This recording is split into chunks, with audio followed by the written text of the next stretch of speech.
Hi, we're back again with the story Magic Sneakers.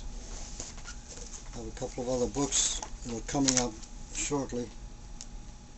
Uh, hope to hope you'll join me to listen to these stories. Now, we check my time. Okay, 5 after the hour. All right, we'll start Chapter 8, Major Flynn. Major Flynn was a complicated man, a career officer, strongly patriotic and freely loyal to his president. But inside this grown man's body lived a little boy that had been locked up there since childhood. The dull routine of life bored the major, not to mention the burden of responsibilities he had to bear. He longed for the carefree life of a child again, to live in a make-believe world with no responsibilities whatsoever. As a boy, he wanted to live in the land of Oz with the Scarecrow and the Tin Woodman and the Cowardly Lion. Of course, that famous book, The Wonderful Wizard of Oz, was how he was introduced to that magical realm. He'd come to believe that there really was a place like that somewhere, and that one day, if the desire was still strong enough, he would find a way to get there. Then suddenly he was all grown up and had to put away those childish dreams. But now, through Jimmy, he was able to capture a little of that lost magic. If he could get the shoes back, he would make that little boy inside happy again, and maybe, somehow, the shoes could be instrumental in transporting him to Oz. He knew these were foolish thoughts to have for someone with a college education, and who was also a graduate of West Point. He knew full well that to confide these private thoughts to anyone would mean instant ridicule, and the end to a promising career. If the Major could only have known it, there had been many visitors to Oz. But with regard to the magic shoes, the Major knew he had to go along with the status quo so as not to arouse any suspicion. As good fortune would have it, he received a call from his superior that the officer who was going to transport the shoes to Area 51 had fallen ill and that he would have to go. So as not to draw undue attention to the project, he was to drive alone in a private car and in civilian clothes. It would not be disclosing military secrets or threatening national security if we mentioned that Area 51 is in a very remote, top-secret location in the Nevada desert.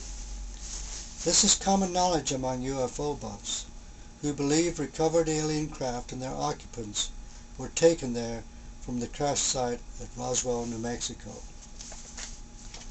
Following is the kind of sign you will see if you are able to approach the very heavily guarded fence at Area 51.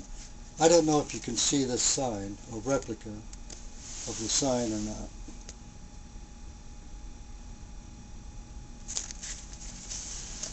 All the Air Force would say is that the area is used for the testing of technologies and systems training for operations critical to the effectiveness of U.S. military forces and the security of the United States.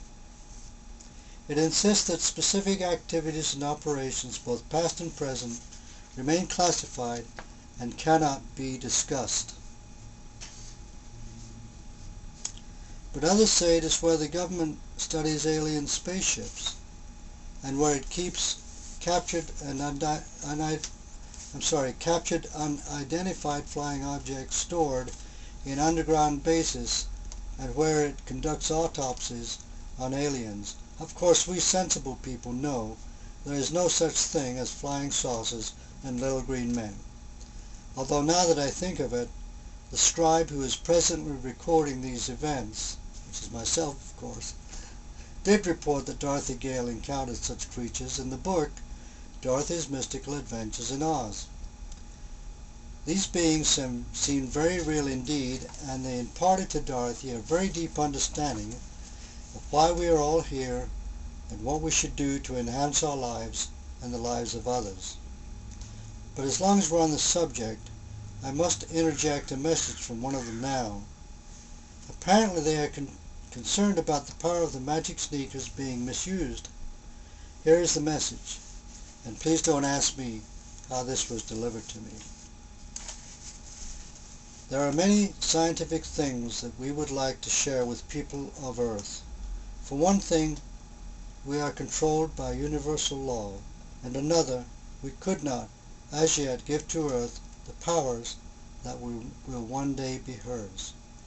Her people, and especially those who are in power, have not yet evolved to a stage where they are capable of coping with the powers or using them to the advantage of their people, rather than to the advantage of selfish interests.